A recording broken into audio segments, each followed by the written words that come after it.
across some fun toys in my spare cases, really, which are not toys that ever make it to market. They're prototypes which friends have given me, and they like showing me some of their early works, and sometimes they give me samples of it. I've got a couple here to show you. This was given to me many years ago. I've no idea by whom, but it was supposed to be. I could see immediately what it was. It was a die. It was a double dice, actually. The inner one in the middle is one die with figures 1 to 6, and the other's the same thing. And the ball bearings are recording what the value is that's turned up, and they're held there by magnets. So if I give them a shape like that, you find they come to different places now. Oh, that's just about. Give another shake. It's quite rough, this, because it's, you can see as I do that, notice a little bobble at the end. That means there's a magnet in the back gripping it. Have come across other versions where you simply hold it flat like that and it drops into little cavities, which is a bit easier, but they sometimes don't want to drop into cavities. This one definitely always finds the nearest magnet, and perhaps when I hold it horizontally, it won't always go down to the bottom either. So it's a very bizarre idea, but the idea is to shake it like that and then read what the values are, and that's your dice, throwing 2 dice for playing Monopoly or any other game you like. Roughly made. I can't think who gave it to me and which year, but probably 30 years ago, I think. Here's one I have got more information about, because it's Bill Reaver, whose son I knew Peter very well.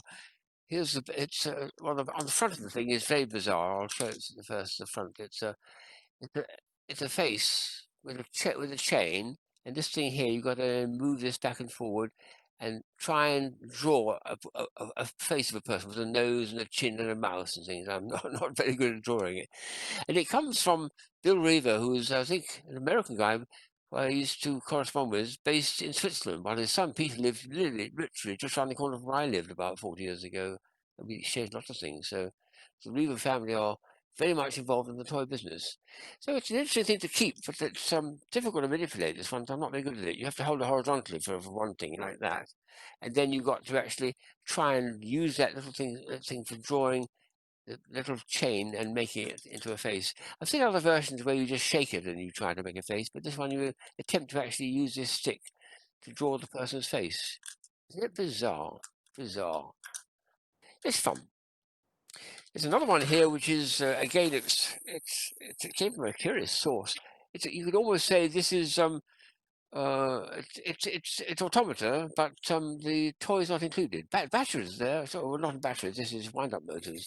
There's 2 wind-up motors, but there's no toy with it. So you've got to make your own toy, basically. This is Japanese engineering at its best. These are absolutely superb clockwork motors, but there's nothing outside it, and it's just got the mechanism. Let me just wind one up, because I do love clockwork motors. If nothing else, is one of my passions. And this is bought in New York, but it was actually they're actually both made in Japan, and it goes beautifully on the table. This one too, but you've got to imagine there's going to be perhaps a car, or it's going to be a body of a mouse or something like that. It goes very slowly. There's a little clever mechanism at here, top goes back and forward, which when it drops down, it jams and stops the motor from running off the edge of the table, which is nice too. But it works very gently. This is one that's going a bit slower than the other ones, but it works. All you've got to do is provide the toy at the outside. It could be a car, a tank, or a mouse, if you like, or something like that. But the idea is you've got to put something yourself into it. And that's actually, for kids, it's quite a nice idea. You get a box of 2 of them. It comes from a gallery in New York. It's still working too. But toy not included. Well, most of the toys there. It's just you've got to actually provide your own outside bit of it. Then there's a couple of Japanese ones to finish with, which are very nice magic tricks, very simply made, but very well made too. This first one says it's and it makes a sound of sweets. There's supposed to be sweets in there. Well, it is in the bottom compartment, but not in the top compartment, because you're going to stand back from this. It's the usual joke thing. The person goes to open it, and whoo! Yes, out came one of those. A spring, of course, very small one. And there's a little squeaker inside. Look at that. And it's rattling because in the bottom part of the compartment are sweets, well, little marbles probably. So it's got a squeaker, it's got the noise of sweets, and you have to load it up like that and put the top on with a bit of effort. Slewing to one side. Practice, practice, practice. There we are.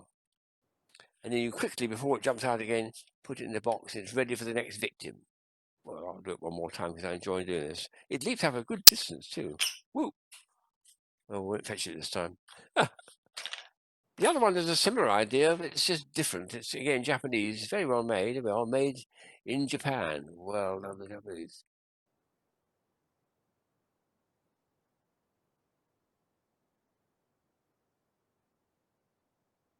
And that's a bit of something like that. I don't know what that says. And what's it going to do? It's going to jump, of course. These things all do, don't they? Woo! Ooh, must show him. This is delightful. The contents is, would you believe, a little mouse. A spring mouse. It's a spring.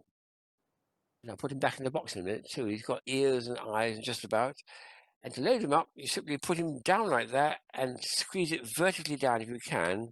Put that on top and put it quickly into the box before it jumps out. Oh, it's trying to get out again.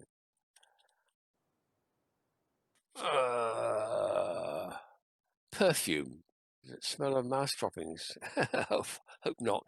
So there's some weird things out there, but I think the main thing I'm looking for, which I started with, is some toys that never made it to market. These ones did, but they're not that widely marketed actually. But toys that never made it to market were prototypes. Sometimes you see some little gems there. I should look for some more, but I'm very fond of these too. It's a potpourri.